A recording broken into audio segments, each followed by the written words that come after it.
Most people do not see God at work in their personal lives and therefore do not know how to join Him. This Divine Appointments podcast is to encourage you in your faith, to open your eyes to seeing God's hand at work. My hope and prayer is that by hearing these stories, you too will engage where God is already working and discover God's mission for your life. Welcome to my Divine Appointments podcast, and I have a new best friend with me today, Courtney Ingle, and I'll share a little bit of her story of how we met and truly were instantly connected. It was definitely a God-ordained divine appointment. She has an incredible story and she's willing to share it, which is also amazing. I know it will touch you today. First, I just want to read my theme scripture, which is Psalm 105, verses 1 through 5. That's, give thanks to the Lord, call upon His name, make known His accomplishments among the nations. Sing to Him, make music to Him, tell about His miraculous deeds, boast about His holy name. Let the hearts of those who seek the Lord rejoice. Seek the Lord in the strength He gives. Seek His presence continually. Remember the miraculous deeds He's performed, His mighty acts, and the judgments He decreed. So we're going to discuss some miraculous deeds in this sweet girl's life today.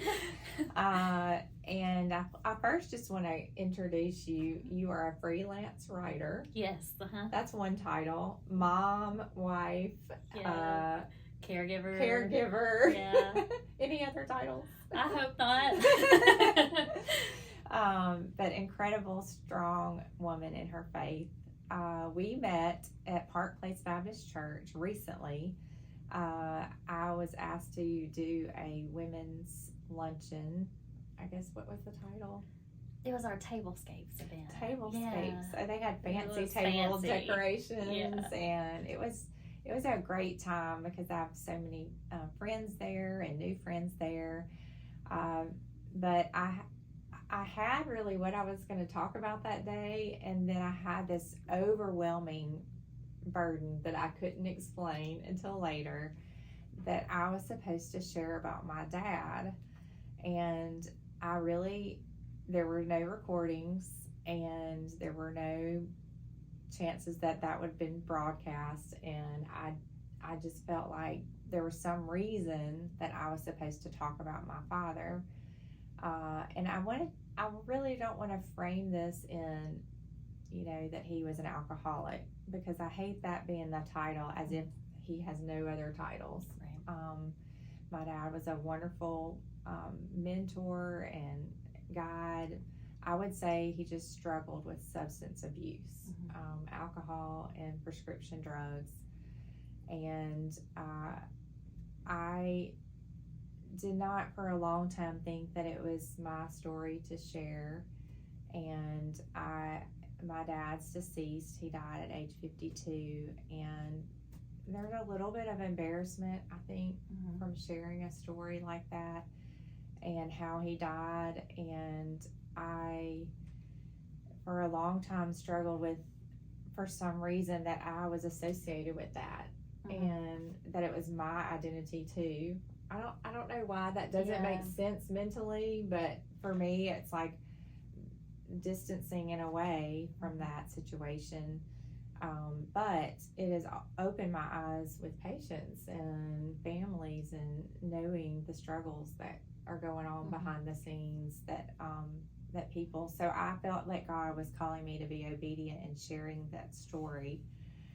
And I got really tearful, and I was worried I was not going to get through it, because usually I don't share that story. I actually have asked my sister, there are only two of us, her permission to share, because it's her story too, and she's given me that blessing. And this was actually a long time ago, but I never did take the opportunity, and for some reason that day I shared, and then Courtney, you came up to me afterward. Yeah. And what did you tell me what was going on with you at the time? So when you were talking about it, you said, I don't know why, because I think you were saying you were getting ready that morning and just this overwhelming, like you said, burden. I need to talk about my dad today. And when you first started talking about your dad, I just instinctive, because I brought my mom to the event. I just remember reaching behind me and being like, oh my gosh, there's going to be something with, because I was thinking, and this will be relevant later, like I was thinking like cancer or something. But then when you said alcohol, I immediately just in my brain was like, okay, Jesus, oh my gosh, how, this is somebody I can relate to finally. And then also just kind of realizing, oh, I'm that burden, because you said you felt the burden. I'm like, oh, hello, I'm why? Because I think that's what I said to you when I came up after. I hugged you and I was just crying and I was like, sorry, like I didn't know what else to say, but it's just like this is the reason why you felt the need to share that. And just the whole time listening to you talk, like my knee is bouncing so much that all those fancy little plates are rattling on the table, because you're just so overwhelmed in that moment when God brings those appointments together. Absolutely. And it was an intense moment for sure. I shared how I lost my dad after 10 years of being sober and going through treatment and being completely sober for 10 years, and then his death was an overdose, and I felt so much guilt and disappointment, frustration. I was in medical school. Why did I not see the signs? Because when you look back, you understand that he was pushing me away and getting more close at a distance. Why didn't I know? Why didn't I ask questions? I even remember talking. I was on psychiatry rotation at the time, and they made us go to an Alcoholics Anonymous meeting, and I actually talked to him about that. And now when I reflect back, I remember that maybe he was a little uncomfortable and didn't want to talk about it. I remember one embrace before he died where he said, I just want you to know, no matter what happens, that I love you and I'm proud of you. And it was such an odd, intense hug that I wonder if it was around the time that I was talking about those things where he might have known that he was not in a good place. And I on that, back to us meeting, I feel like God is wrestling with me about being obedient and walking in the Spirit and having that still small voice, convicting me about, why not? It's time to share, to help others realize that. So you were like the flashing sign to me saying, see, I told you. So thank you for that hug. Absolutely. I mean, I hate how we got to the hug, but it's overwhelming when God confirms to you, especially on such a quick turnaround. Right. Because you were saying like it hit you that morning. Yes. And then and your mom hugged me too. We're hugging people. I'm a hugger too. So talk about your dad and the circumstances around his. Sure. So my dad had struggled with alcohol when I was a kid. And he drank alone. So like when we were with him on the weekends, as far as I knew, like he wasn't drinking. If he was hiding it really, really well, because my mom came and picked us up from school and told us, your dad has had an issue with alcohol and he's going into rehab, but he's okay, and it caught us by surprise. How old were you? Gosh, I was in middle school. I was like 7th or 8th grade. I mean, our stories are so much alike. I was 12 years old when my mom said that to me, and I was surprised because it wasn't like falling over. It was sleep. Like he was just sleep. A lot of people think that with alcoholics, they have this stigma, this mentality of they get drunk and they throw things and they do all this angry stuff, and that was not the case. Mine either. At But- least to me, you know. To Right. us. Right, but he got out of rehab. Very shortly after he got out of rehab, his father died from alcoholism. And his dad was more reclusive, so it was like we hadn't heard from him in a few weeks anyway, and that was not unlike him, you know. But and I actually so reclusive that I was, like I said, I was in middle school, and I think I'd seen him a handful of times in my whole life, you know. And when he died, I was just like, Dad, I'm so glad you got help. And as far as we knew, that, you know, that was it for Dad. Like, that's where sobriety began and life continued. He met and remarried and was really, really happy. But it was in like 2008 when economy slipped and whatnot. He lost his job. I think that was like the trigger. Same for my and dad. Financial strains. And at that point, I was in college, and so I think I just wasn't there enough to really see. Same. I know this is so, you know, our paths are so similar. But you know, fast forward to 2017, and I was pregnant with my daughter, and he and his wife had separated because apparently the drinking at home had really escalated, and you know, alcohol's not cheap, so there was some financial issues there as well. And so he was living with my grandmother and my brother. My brother's younger than I am, and so I think there toward the end of it, I kind of had a gut feeling that something wasn't right. But when I would talk to him, it'd get kind of dismissed. He was hiding it so well that with my grandmother living there with him, she didn't really know what was going on. Or she was just blessed with a heavy dose of denial. One of the two. Which but does happen. Yeah, it does happen. But I did have a conversation with him probably a week or so, and I was like, look, you know, I need you to be healthy. You know, if you're drinking again, we can handle it, you know. And he what kind of... was your relationship with him at that time? Was it better? I mean... I never really had a bad relationship with him. More time spent, though, now, as you were older? You know, as I got older with, you know, if I was home from college, I never, you know, we did the every other weekend thing. I never missed a weekend with my dad until I got married. At 21 years old, I was still going to my dad's every other weekend if I was home. So good relationship. Very good relationship. Strong relationship. I mean, we would go a day or two without talking, but that was more like life. Yeah. You know. Yeah, of course. But we had a great relationship. And I guess that's why I think I knew, but didn't know how to approach it, you know, but I did. As a college kid. Yeah. And now at this point, you know, I'm married, I've got a baby on the way, and I can just tell his health isn't good.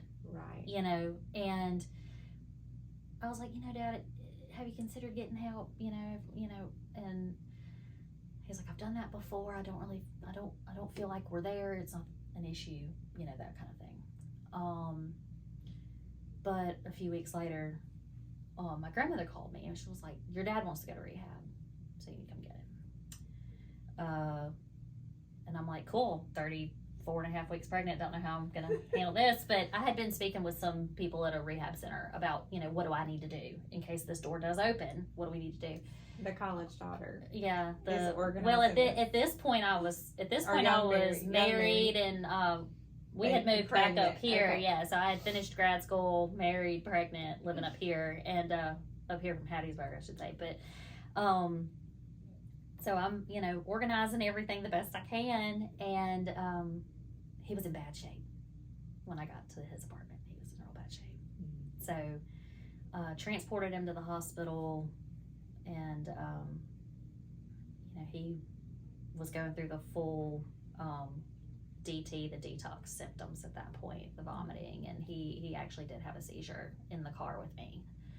While you were driving? While I was driving, and it was raining, and I was incredibly pregnant, having Braxton Hicks from stress, and I managed to get him to the hospital, and I don't know how I didn't see it coming, you know, because like one doctor come in and he looked him over and he checked him out and he's like, you know, this is going to be a long road, you know, he's probably going to need dialysis, he's probably going to need, you know, because his kidneys his everything at that point was shot, and I just didn't see it. I don't know if it was just like something psychologically, I was just like focused on the end goal, if it was just like this biological, if the Lord was putting a shroud over my eyes, because we were able to say a lot of things to each other that had not been said, a lot of closure that you would not expect to have if you didn't know someone was dying, you know, because we didn't know, and we got him admitted, and I made a joke about how if I don't go home, I'm gonna have to make him scoot over so I can have my baby. Because you were 35 I was 35 weeks pregnant. And the stress and contractions. Everything. And, you know, Braxton Hicks, and I was, you know, starving. So I know, you know, Taylor was starving at that point. And that was it. I gave him a hug and I left, and I got the call. Actually, I got the call from my grandmother, because my husband was like, put your phone on silent so you can get some rest, because of course I was being pregnant. And they had called my grandma and told her, and then she called and told me at 4 o'clock that morning that he, his nurse said it was like he was doing okay, and it's like he just went to sleep, and he went to check on him, and right as he hit the door, he had flatlined. So it was a big shock. I say it sounds weird to say it was a shock, because obviously some, you know, hindsight's 20/20. But yeah. Did you go to counseling for that, around that situation? No. Did you ever do like Children of Alcoholics or any of those meetings? I didn't know any of that stuff existed. And I was so, I did like anonymous online forum type things, but I was 35 weeks pregnant. And I feel like that was a blessing in and of itself, because it gave me something to redirect to. And he knew you were having a little girl. He knew I was having a little girl. He knew she was going to be a September baby. I was a September baby. And so he had posted on his Facebook page, he's like, my late summer baby girl is having her own late summer baby girl. And very special. You know, very special. And he was excited. And part of me wondered if he knew he was dying, you know, and just didn't want to die at home. But he would say things like, I don't want to miss Taylor's birth. He's like, I know I need to get better, but I don't want to miss Taylor's birth. And I'm like, wow. But I get to keep her after birth. I will bring her, I'll take my child to a alcoholic rehab center if it means you get to see her. But, you know, right now we need to focus on you. How old was he? 46. My dad was 52. Yeah. He was a young dad. Like my parents were 18 or 19 when I was born, and so he was. Do you drink? Do people ask you why you don't drink? No, I think that's a common thing. Well, first of all, people ask me. I don't go anywhere. So, that may be a big part of it. I'll fully admit, like a glass of wine with a fancy dinner once or twice a year at a wedding or whatever, yeah, sure. But it used to make me nervous to even be around it. Like if we went out to eat and there was, you know, with family members or whatever, and somebody was drinking, it used to make me nervous. I've kind of gotten to a point where I'm like, I'm not ashamed to talk about it. Like I will tell them, you know, you're hitting that little heavy, don't you think? You know, you know, or I'll ask, are you okay? You know, but I don't. Yeah, no, it's not worth. At first, it's not worth it. But there is a fear sometimes there. I think about that a lot because it's in my family, his family, and so, you know, I have 3 boys that are college and teenagers, and we've talked about my dad a little, and just, you know, why my husband and I don't drink, not legalistically, but you know, it's just not a part of our lives for a reason, and we just kind of try to institute that with them. Not that it is wrong in and of itself to have, you know, of alcohol at all. But there are, reasons that with my family history, it's kind of like other illnesses, you wouldn't do the things that lead to those. Right. Like if you have a strong propensity for diabetes in your family, you're probably going to check up on that, or, for watch your sugar. Right. Or for women on my mom's side of the family with thyroid issues. So I get my thyroid checked regularly, even without symptoms, because it's like, it is a thing. But no, it does make me nervous a little bit. Thankfully my children are 5 and 1, so we haven't had to have conversations yet, but we also don't shield to the point of like, we don't even let them see it, because like if we go out to eat and somebody's ordering at the other table, but and yours are little still. Mine are little still. So I can be like, it's apple juice. They are 5 and 1. 5 and 1. Yeah, but my son will be 2 in June, so we're coming up on that real quick. But oh, one more question about your dad and what you went through with him and the special time at the end. How do you kind of wrap your mind around that time and why God walked you through that time? If that makes sense. No, because I've thought about it before. I think God knew. I mean, obviously God knew, but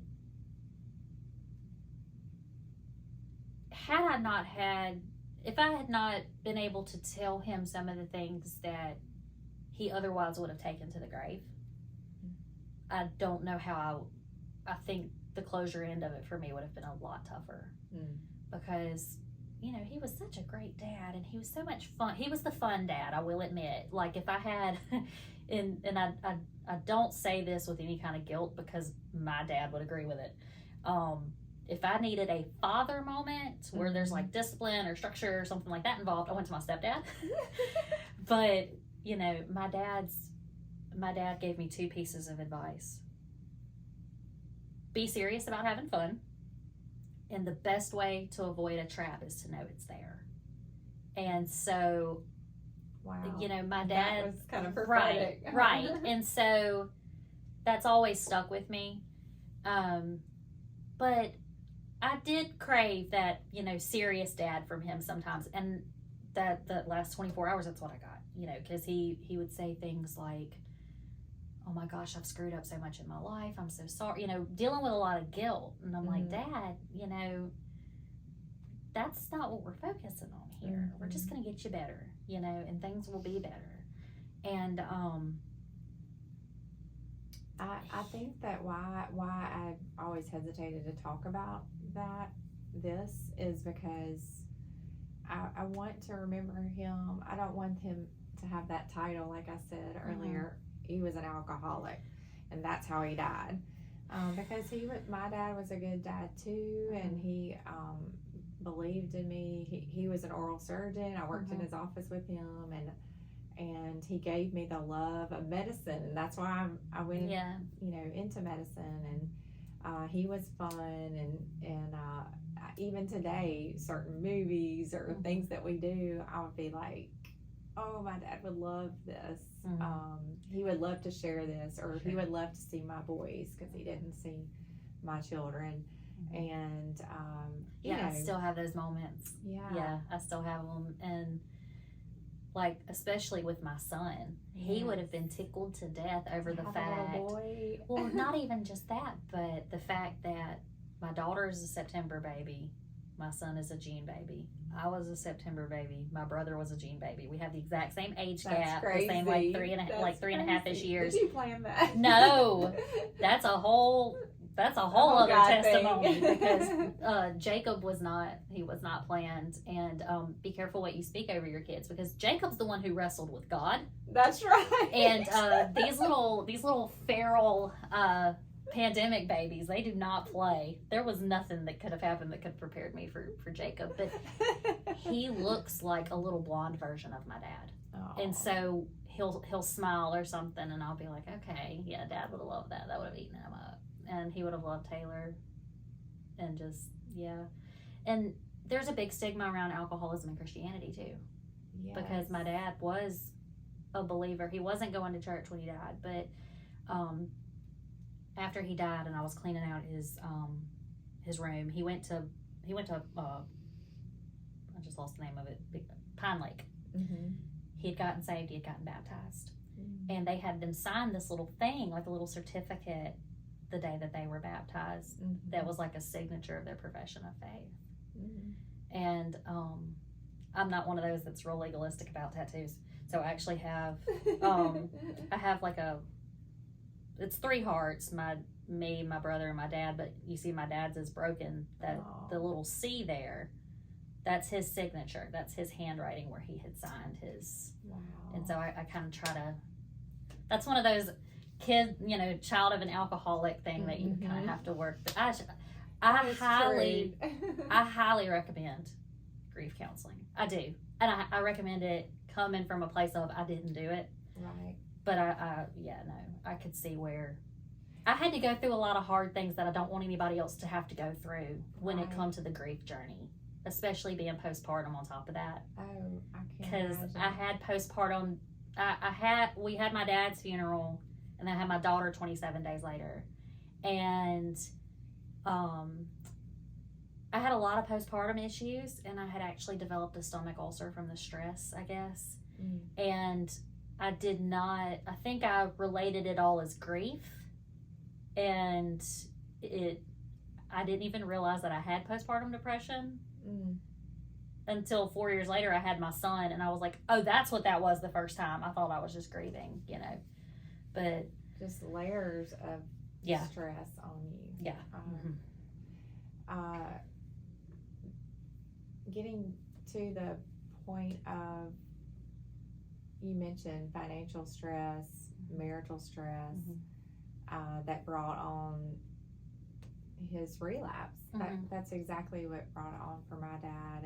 And looking back as an adult, I can even understand it more.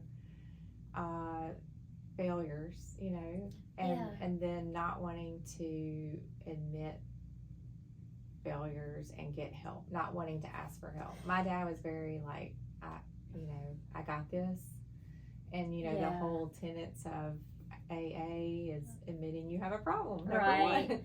Well, and asking for help. My dad would never ask for help. Right. I mean, my dad went to rehab the one time, but it was like you don't have a choice thing, because he had drank. He was found by a friend after he had done some heavy drinking, and that's when my grandma got involved and was like, yeah, no, you're going to rehab, because her ex-husband had done the same thing. And so she was seeing this cycle. He was in his 60s when he died, but was it childhood trauma that with my dad that kind of triggered his addiction? I don't know, because my grandfather was more reclusive. I didn't have much of a relationship with him, and so I don't know if maybe he was sheltered from the situation and so did not see that it could become a problem, or if it was just he inherited that same, we don't talk about it, we just deal with it, which he had some other issues on top of that, but I didn't really know him. But I think with my dad, a lot of it was that side of the family, both sides, his mom's side and his dad's side, it was just that age of men don't talk about their problems, and it affects both genders, but especially men. They're not allowed to shed a tear and talk about how they're having issues with something or struggle. I mean, looking back, because I've struggled with depression, he was depressed. He just didn't know or did not feel like he could talk it out. And so he started turning to things that made him feel better, even if it was temporary. I think the same was with mine too. And then when you have that strong habit and addiction, that's the go-to when you're in trouble. Yeah. And you know how they say you're sober for a long time, but when you start back, you're at the same point as when you left off, chemically. Yeah. Like it escalates faster. Yeah, I've heard that before. because his whole thing was, well, I'm only drinking beer. Yeah. You know, whereas in the past it was vodka. That's always a warning sign to me when I Right. hear someone who's been to rehab. I'm only doing XYZ, fill in the blank. yeah. That's not good. Well, and I don't think anybody really knew how bad it was, because he was opening up to the doctor the day that I was with him and was saying, I'm drinking XYZ to get up in the morning. I'm drinking this much to get through lunch. I'm finishing this off after I get home. After he died, we went to his room. We found beer cans that he had like crushed and like slid into like a gap in the wall between like the shelf and the wall, and like he wasn't even allowing himself to throw it away because he didn't want anybody to find it. And it was more than he could handle. And where faith plays in here for me, I know without a shadow of a doubt that the good Lord could have just reached down and healed his body, but at the same time, I think there comes a time where there's just so much suffering that certain mountains go unmoved, and it's just time.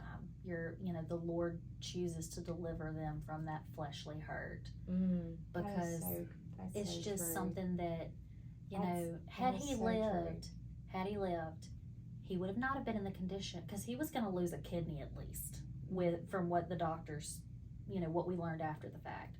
So there would have been dialysis.